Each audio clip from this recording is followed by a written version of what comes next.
Veja, essa pergunta tem pelo menos dois aspectos que correspondem também à maneira como a Confissão de Fé de Westminster trata sobre o ensino da Escritura.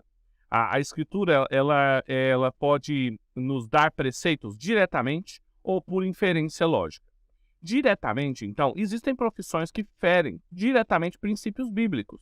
Profissões que envolvem roubo, profissões que envolvem homicídio, profissões que envolvem impureza, quebras claras de mandamentos. Então, obviamente, um cristão não pode exercer tais profissões, ele não pode lutar pela regularização dessas profissões, porque elas ferem diretamente preceitos bíblicos.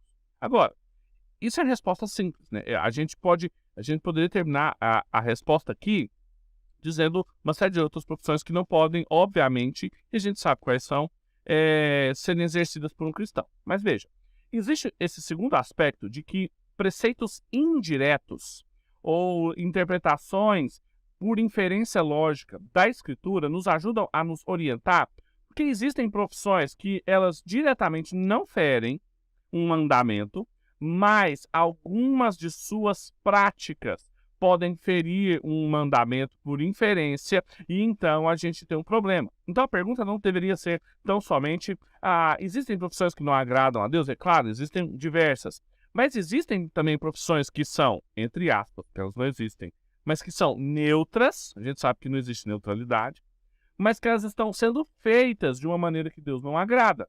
E aí, você exercer uma profissão, mas você fazer isso com desonestidade, é uma profissão que em si mesma não tem nenhum problema, mas é feita com desonestidade, então ela desagrada a Deus.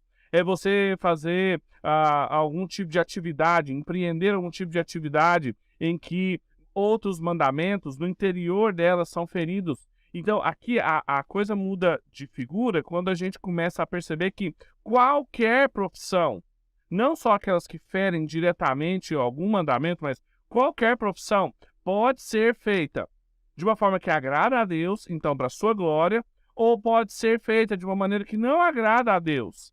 E aí, então, traz desonra e não deveria ser exercida por um cristão. O cristão, então, ele tem que olhar para a sua profissão.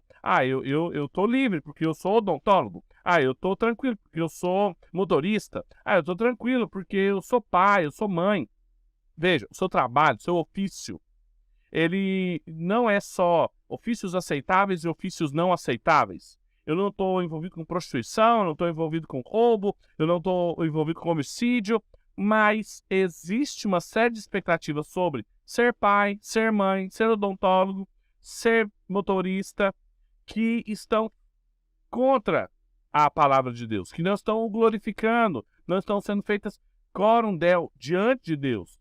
A gente precisa analisar nessa perspectiva. Isso torna a coisa muito mais exigente para nós, de estarmos constantemente pensando, essa aula que eu estou dando, ela glorifica a Deus? Esse contrato que eu estou estabelecendo aqui, ele glorifica a Deus? Essa venda que eu fiz, ela glorifica a Deus? E aí a gente tem, então, profissões que o agradam, que o glorificam, que edificam a sua igreja, e outras que são feitas não porque ferem algum princípio diretamente, mas porque são feitas em desprezo à palavra de Deus, à sua glória, à sua santidade, e aí tornam-se, então, práticas profissionais em antagonismo à santidade de Deus.